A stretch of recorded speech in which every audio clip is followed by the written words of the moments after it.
Primetime local news, serving the Lakeland and Midwest regions. Good evening and welcome to Primetime Local News. 2 more people who tested positive for COVID-19 in Saskatchewan have died. Both were in our Northwest Zone, one in the 50 to 59 age group and the other in the 70 to 79 age group. Our zone has the 3rd highest amount of active cases in the province, with 271, behind only Saskatoon and Regina. 2,204 cases are active province-wide. There are 171 new cases, 10 of those are in the Northwest. 214 people are in hospital, including 19 in the Northwest, one of those in intensive care in our zone.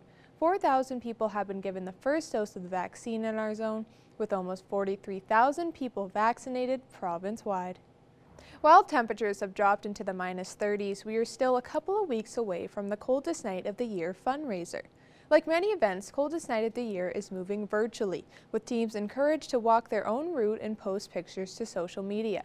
Participation has been strong with similar numbers to past events. We always have a last-minute push of people fundraising, but it's looking pretty good, and I hope those numbers continue to climb. You know, I do want to let people know that Coldest Night of the Year is a great event in that all money that's raised here stays here in Lloyd. The Lloydminster Men's Shelter has already raised 60% of its $20,000 goal, but the shelter is still encouraging people to join the walk on February 20th. Get some friends together and sign a team. You don't have to walk together, but you can fundraise with your friends and family, and just go on out on February 20th and take a walk in the cold. All the funds raised are used by the Lloydminster Men's Shelter. More information is available at cnoy.org. COVID-19 has impacted the travel industry in the past year, with the new round of restrictions adding another hurdle. Our Becca Day looks at how travel agencies are responding to the new rules. I'm here with Rachel Lambert from CWT Vacations to discuss the new federally imposed travel restrictions. Thanks for joining us today. You're welcome. Thanks for having me. So for those who are unfamiliar, do you mind explaining what the new travel restrictions are? Yes, so there's been a couple that have come at us in the last month. So the first big change was as of January 6th, the federal government declared that you had to have a negative PCR test to board your flight to come home to Canada. That was followed up with the restrictions announced last Friday that now state, and on top of the PCR test with a negative result to fly home, upon landing in Canada, you have to land in one of 4 airports, Vancouver, Calgary, Toronto, or Montreal. You will be PCR COVID tested again, and then put in a hotel, a government selected hotel, until your test results are received. If negative, you're allowed to go home and finish your 14-day quarantine. If positive, you're then escorted to a government facility to finish your 14-day quarantine. It was said that could cost anywhere up to $2,000 per person for the hotel stay. Right. So how are you expecting these restrictions to impact your business and other independent travel agencies? Well, since last March, my business, the industry as a whole, tour operators, hotels, cruise lines, airlines have been heavily impacted because of COVID and travel restrictions around the world. So the latest restrictions just feel like another nail in the coffin for our industry. Devastating. The little bit of people we had that were traveling, following the rules, being safe, they can no longer go, or the looming cost of what it's going to cost when you get home. It was a play to deter people from traveling, just with heavier restrictions for sure. Mm-hmm. How are you adapting to these restrictions, or even from previously implemented restrictions? We've been focusing quite a bit more on domestic travel. Lots of our suppliers have worked closely with us to make it easier to book Air Canada Vacations ski packages. Of course, in the summer, domestic travel was a little more allowed as things got locked down tighter, November, December, over the holiday season. The messaging is more and more stay home, so it makes it harder for us to really do anything. Some ideas we're tossing around now is looking around locally and thinking about, could we do a family staycation pool package type idea with a local hotel, snowshoeing, ice fishing. What can we do close to home to keep to our own communities as the messaging states, but that would still, generate revenue for restaurants, hotels, and ourselves. Right. There was a push in the past for inter-provincial travel as opposed to international or even cross-country. Is that like an option at all, or is it really just locally? Pretty frowned upon at the moment. Some provinces, such as Manitoba, Atlantic Canada, and the territories, have mandatory quarantines. Even if you go, lots of places, Ontario, Quebec, are very heavily locked down. So even interprovincial travel at the moment is not recommended. Right. And is there anything you'd like to add on the topic while we have you? That COVID won't last forever, and even if vaccines are delayed, we know they're on the way. Because we haven't been able to, get away to our favorite hot place, or had to cancel that Explore Europe trip we had coming up. And we've really lost that ability to do what we want and see what we want. When we are able to travel again, it's going to be amazing and fun. Absolutely. And I'm sure everybody's excited for that. Absolutely. Well, thank you again so much for speaking with us today, Rachel. I appreciate it. You're welcome. It is time now for this week's retrospect. Here's Blake Nath.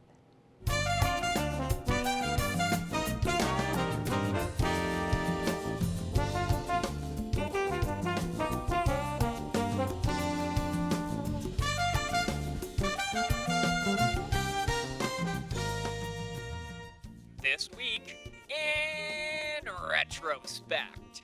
Back in '96, local ranchers started testing the fatness of their cattle. We're doing all of the males, whether they're cows, going to make bulls or not. In preparation for what's down the road, Barney Creech hired Canadian Beef Improvement to test the back fat and ribeye section on 110 bulls. We see in the United States premiums are being paid for carcasses for quality, and it's going to be a thing in Canada. And we could see that it's important to put it into your breeding program now, because within 5 or 10 years it's going to become very important, and we wanted to make sure we had the cattle that could do the job. Norm Cole of CBI says while most producers weigh and measure their animals, back fat testing tells you what your growth is going into. If your animal gained 4 pounds a day, did he put it all into fat development or did he put it into muscle development? It's quite easy for experienced cattlemen to sit and look at animals and pick the, to rank animals accordingly for muscle or fat.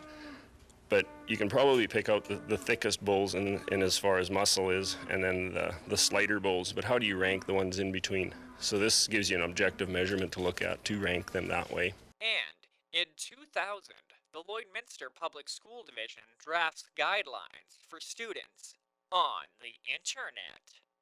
No, it came on. Before me came on.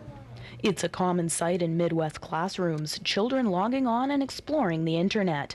But as they blast off to cyberspace, they need someone to show them the way. Now, the Lloydminster Public School Division is drawing up some classroom guidelines to determine how the net should be used. We have good technology capacity in our division now, and it's going to get better year by year. But we want to use it for constructive educational purposes. To do this, the school board has drafted the Computer Network Acceptable Use Policy. According to the terms of this policy, all of our students and their parents are going to be asked to sign a waiver form that indicates that they have read the terms that the board has set out for responsible use of the computers and internet connections. And that's all for this week in retrospect.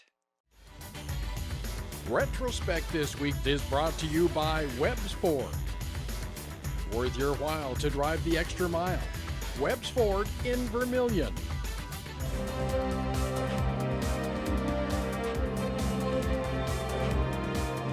Welcome back. This week is Archives Week in Saskatchewan, and the Lloydminster Region Archives are making the week with an in-person display and virtual activities. Jace Mackey has more. I'm joined today with Corrine Pierce. She is an archivist with Lloydminster Regional Archives. Thanks for taking some time to talk with me today. No problem. So Archives Week started here in Saskatchewan and here in Lloydminster on Sunday. It's going to be running this entire week. Before we get into some of the activities that are going to be taking place, can you just tell me a little bit about the Lloydminster Regional Archives and a little bit about the work that you do there? Okay, well, the Lloydminster Regional Archives has been around for quite some time. It was started by the Lloydminster and District Centennial Commemorative Association way back in the, I believe it was the late 90s, and they were getting organized for Lloydminster's 100-year centennial for 2003. And so that's how it started. So it kind of morphed from that centennial committee, it kind of morphed into the Lloydminster Regional Archives. And so we've been going strong since then. We started out as a nonprofit organization, and recently we've kind of been taken over by the City of Lloydminster. So I'm now an employee of the City of Lloydminster, and we're an entity of that municipal government. And I've been working here since 2009, so quite a while.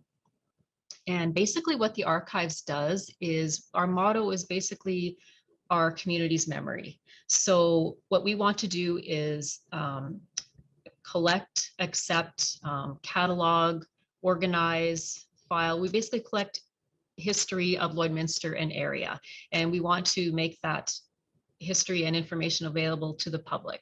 And so that's kind of what our purpose is. And for Archives Week, there are some activities and different events that are kind of going on. Obviously, this year things aren't in person, but there are some stuff taking place at the Service Sports Center. So can you kind of go through some of what will be happening this week?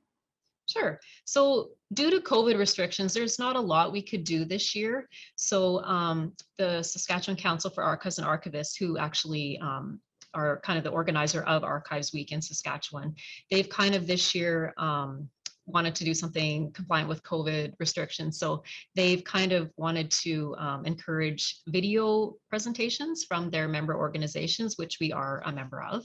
And so we decided to take on not so much a video, but we did kind of a slideshow, which is a really lighthearted look at our archives and what we kind of do behind the scenes. So we'd encourage everyone to check out our Facebook page and check out that slideshow. And that's live now. You can view it anytime. We also are having a draw for a gift prize basket. So it's sort of a Canadiana themed basket, and you can see a picture of it on our Facebook page, as well as our website. And if you like our post this week, you are automatically entered to win that basket. And the other thing we have going on, we set up pictorial kind of banner display at Service Sports Center right beside the walking track. And it's basically a compilation of some photographs that we have in our collection. So they're basically presented on 3 different banners, and that's set up directly beside the walking track. So we encourage people to check that out as well. It should be up there for the rest of this month. So we plan on having it up for all of February. And why do you think it's so important to mark Archives Week and to make an event out of this and kind of showcase what you guys do at the Lloydminster Regional Archives? Well, I think it's important that we are present in the community. We have to let people know that we actually do exist and we are out there. And so this is one way we can advertise that and promote ourselves. So yeah, we just want people to know that we are here through COVID. Although we aren't open to the public, in fact, our building is, as most people know, closed to the public right now. And we're planning a move to our new space, hopefully in the spring. But until that time, we are still available and open to the public for research requests or donation drop-offs. But all of those are by appointment only. And of course, we take research requests over the phone or by email or even by Facebook. So we are still here, readily available, and we want the public to know that. And is there anything else that you want to add today? If anyone is interested, has a question about their history or Lloydminster and area, please give us a shout. And Facebook, email, phone, whatever you like. So all our information is on our website page if you need to know what it is. Awesome. Well, thank you so much for taking some time to talk with me today. Thank you. Appreciate it.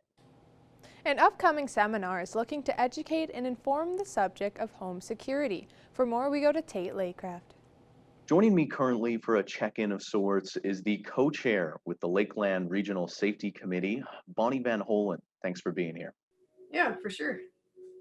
So to open things up, just for people who aren't familiar, could you just give a little bit of a background on what the Lakeland Safety Committee is and what you guys do? Yeah, so we're actually a division of the Alberta Construction Association.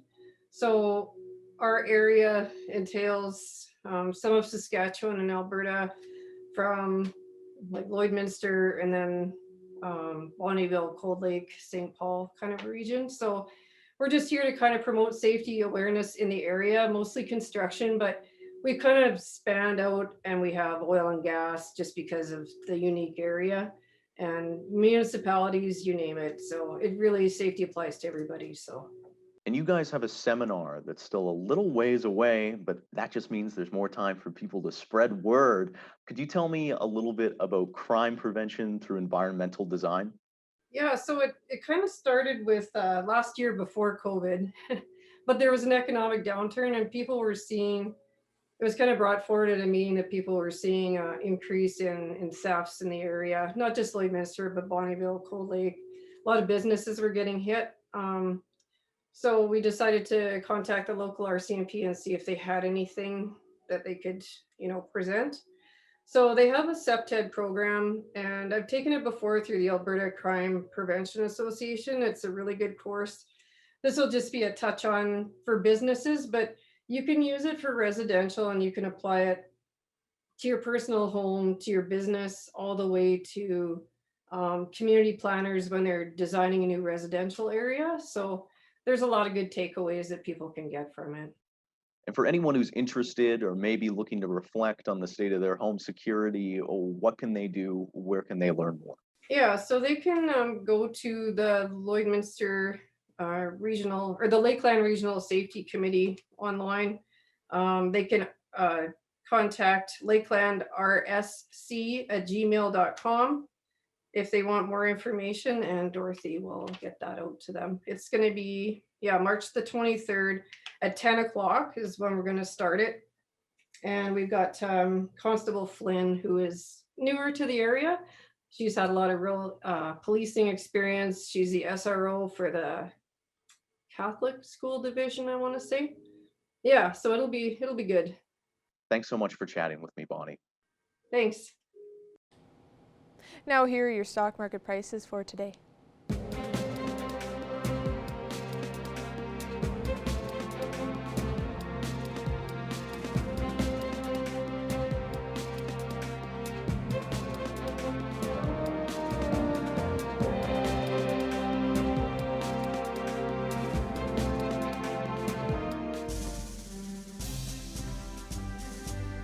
Today's oil prices are brought to you by First General Services.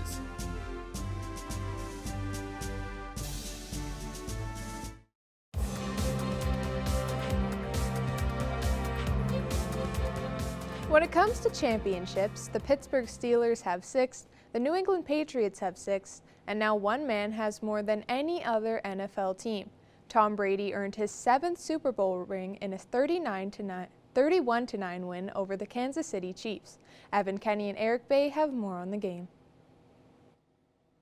Well, obviously, the biggest story coming out of this past weekend was on Sunday, Super Bowl Sunday, where the Tampa Bay Buccaneers became the first team not only to host the Super Bowl and also be playing in it, but as well the first team to host the Super Bowl, be playing in it, and win it as they beat the Kansas City Chiefs 31-9. Joining me today to break this all down is Eric Bay. Eric, thanks for taking this time. Yeah, not overly surprising that the Bucs did win, but very surprising in the way they did it, and not exactly the game we thought we'd see. No, coming into this game, a lot of people, including us, were saying we expect this to be a very, very tight game. Definitely not a 22-point differential. And the Chiefs were the favorites going into this game, favorited by 3. Now, Eric, we each thought the Chiefs were going to win this, but really just what happened, what unfolded to make them obviously lose by those 22 points? Well, it's exactly like we talked about earlier in the week and in past weeks, is that the Chiefs couldn't afford to beat themselves, and they started out tough against the Bills.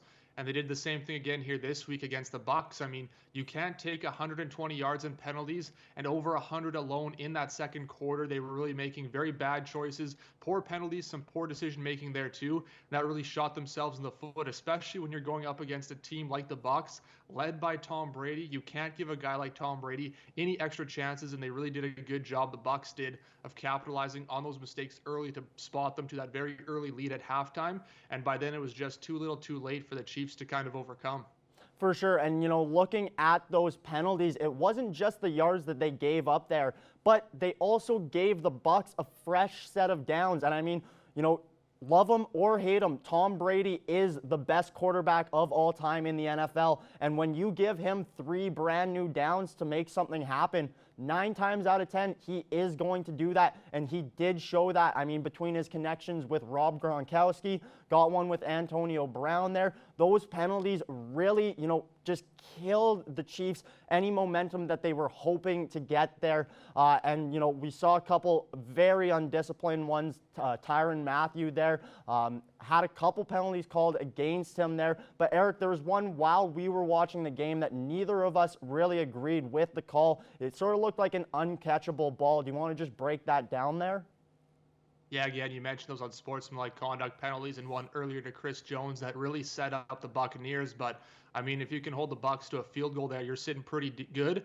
And then, as you mentioned, that pass into the end zone where Tyrann Mathieu picked up a pass interference. You thought, I thought, we all thought this was an uncatchable ball. I mean, the ball hit the back wall of the end zone. So, I mean, it was still kind of close. But even if Mike Evans is able to grab that, there's probably a very slim chance he does come down in bounds. So I thought that was basically the definition right there of uncatchable. Shouldn't have been called. And I mean, it is unfortunately called for the Chiefs. And there you have it, Tom Brady from the 1-yard line right before half. Too many options, too many weapons, and you go down by that score that early. Really tough to overcome. Now, Eric, each week it seems like the Buccaneers defense was just getting better and better, and really as that competition was going up, so was their play. Really, what were the keys for this defense to being so dominant on Sunday?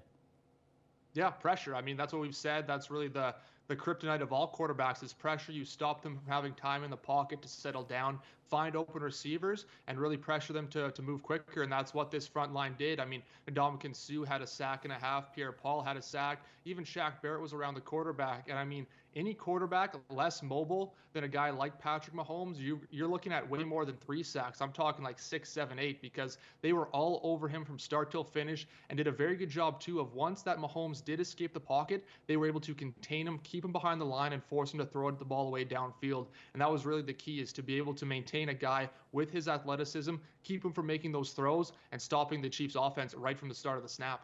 Yeah, tough part for the Chiefs was they were missing each of their tackles on either side there. So, you know, obviously playing with different guys in front of you with, you know, some second string guys instead of your top tier offensive tackles there, it obviously changes things. And that pressure, like you said, was evident there. Todd Bowles did a great job of deciding, you know, when to blitz, when to add in those extra guys, when to play sort of a hidden zone defense. I think just the scheming overall was absolutely phenomenal.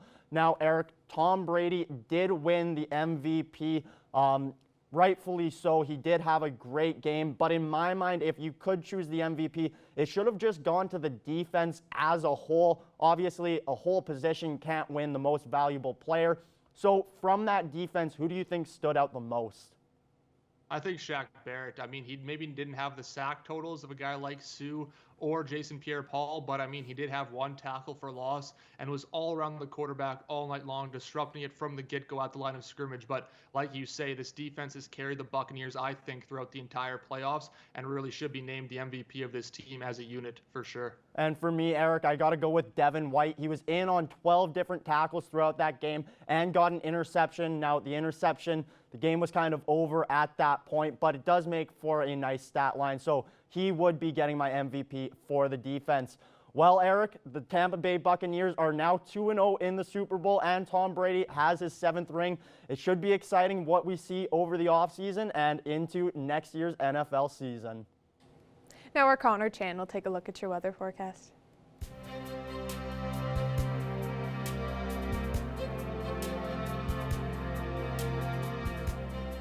All right, thanks a lot, Jasmine. The extreme cold warning continues here throughout most of the provinces of Alberta and Saskatchewan. We do see some of it in also parts of Manitoba. But looking right now, still sitting around that minus 28 mark right now. We see minus 24s in Edmonton, Athabasca, as well as in Edson and Whitecourt as well. Minus 25 for Red Deer and minus 22 and minus 23 out there in Rocky Mountain House and in Jasper as well. Colder temperatures out in Saskatchewan for the most part there. Minus 26 right now in North Battleford with minus 27 in Saskatoon, Melfort, and in Meadow Lake as well. Looking ahead up north, a little bit colder without the wind chill there. Up in Isle Cross there, we see minus 29, minus 28 in Walston Lake and in La Ronge as well. Minus 27s across the board we see there in Saskatchewan, in La Ronge, Buffalo Narrows, South End, and in Flin Flon as well. Looking ahead to northern Alberta, we see minus 30s right now in Peace River and in Grand Prairie. Minus 25 up in Fort McMurray, minus 26 for Slave Lake, as well as minus 28 for Fort Chipewyan, and then minus 29 there in High Level. Now looking ahead down south there's no escaping there, because I know I've talked about how there are times where southern Alberta has seen lots of warmer temperatures, but they're just like everybody else right now. Lots of cold temperatures continuing on throughout all of Alberta. Minus 24 for Medicine Hat, Calgary, and in Lethbridge. Minus 28 up in Coronation there, and then we see minus 21 degrees in Banff. Looking ahead into southern Saskatchewan, minus 27 for Kindersley, Swift Current, Regina, as well as minus 26 in Moose Jaw. And then we see minus 25 out there in Estevan and minus 26 degrees for Yorkton. And here's how it looks across the rest of the country. We see lots of sunshine. That's what we're going to see for the next little bit here, with that polar vortex making its way through, and lots of wind there, making it very hard out there for some people out there. Minus 25 in Winnipeg right now. A little bit warmer as we get into that Quebec City and Toronto areas. Minus 11 for them, and minus 9 for Toronto. Minus 1 in St. John's, and minus 4 in Halifax with some of that cloud coverage there. 2 degrees in Vancouver. They're starting to cool down a little bit more there. Minus 33 up at Yellowknife with some flurries, and minus 27 there in Whitehorse. Now as we look ahead for tomorrow, we're probably going to see that extreme cold warning continue on for the next couple of days here, but minus 26 is our expected daytime high for tomorrow, as well as we'll see that number around that area in Marwayne, Vermilion, Wainwright, and Maidstone as well. Minus 25 up north in St. Paul, Bonnyville, Cold Lake, and Pierceland as well for tomorrow. And then looking ahead down Highway 16 there, minus 26 also for Maidstone, and then minus 27 also we'll see that in North Battleford. Now looking ahead into the next 7 days, those cold temperatures are going to continue on. We're going to see lots of cold mornings there. Minus 35, the low there for Thursday at that high of minus 29. Minus 24 continuing on into Friday and Saturday. We could see some flurries also heading into at some point this week, as well as we could also see that on Sunday at minus 18 with those cold temperatures continuing on there, and then minus 16 as the high there for Monday. So it's going to be another couple of days, and maybe more so with these cold temperatures, and hopefully in the next couple of weeks we'll start to get back to normal February averages. That is a look at your 7-day forecast. We'll be right back after this.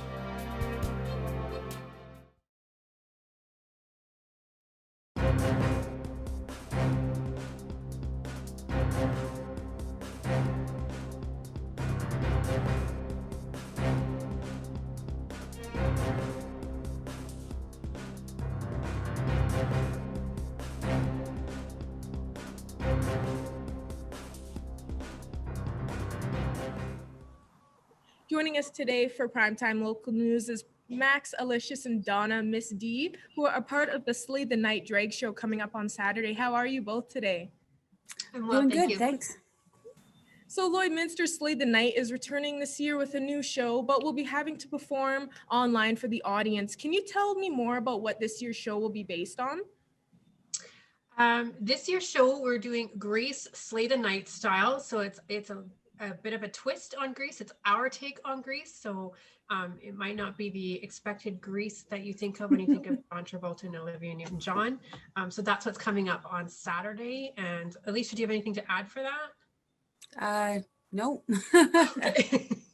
In previous years, how was this event performed differently for audiences?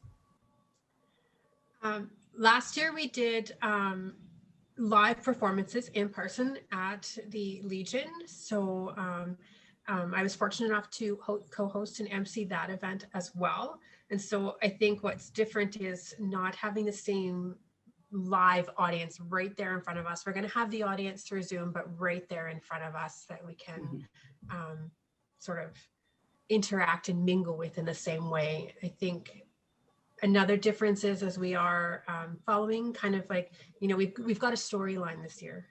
We've got a storyline, and so which was tried out in a previous event as well. So. Okay. And what are the proceeds going towards from this event? They are going towards our group, Slay the Night, and to the LGBTQ plus Society of Lloydminster. They're joining us for this event. We'll have one of their founders being MC with Donna. And why do you both believe this event is still so important to have this year during COVID for the community? It's really helped keep people just involved and social when we really can't be. And it's just keeping the flow going because, well, Slay the Night really had only had a few performances before being locked down. Like I've only done virtual performances so far because I'm still new. So we wanted to just keep the interest, keep the ball rolling. You know, we didn't want to just kind of fade away because we couldn't do any live stuff. For me, I think adding to everything what Alicia said is super important. Keep the ball rolling, keep the community invested and involved and engaged. Also for us as performers, for us as a community to be connected. Slay the Night is really a family of people, and to be connected and bringing in others, and through COVID, even having fun like this, having fun as a family, bringing that and sharing our passion of what we do and who we are with the community of Lloydminster. And can you kind of expand a bit on how the planning process was for the event to still happen this year and bring it all together? Lots of virtual meetings and different messaging back and forth, and conceptualizing of ideas. So lots of communication, lots of just kind of figuring out how do we do this, and technology wise, how do we make everything work? Learned a lot of stuff. It definitely has been, like I said, I haven't done a live event, but this seems like more work than a live event, getting all the videos done, all the editing, and just making sure everything runs smoothly technology wise. And we have Jensen and Chris to thank for most of that. They've been super great. And so far, how has support been with residents and people for this virtual event? It's been outstanding. Like, it's crazy how much support and how much reach we've gotten. And like going virtual definitely has given us more reach because we can extend beyond Lloydminster.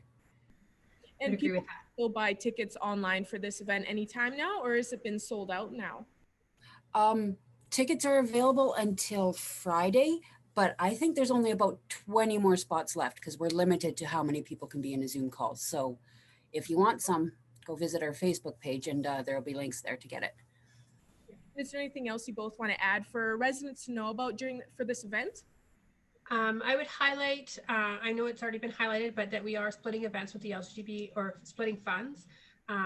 This event is free, so you can get your ticket, but a $2 donation gets you into the raffle. So we have tons of raffle prizes. And so every $2 gets you a raffle ticket. So if you do a donation of $10, you're going to get 5 raffle tickets and your name entered for 5 different draws. So just highlighting that so that the funds raised can be split evenly between the two organizations in our community. And it's just a really fun time. So join us. It's going to be so much fun. Well, thank you so much, both of you so much for joining me today. And I'm excited to see how this event turns out. Thanks for having us.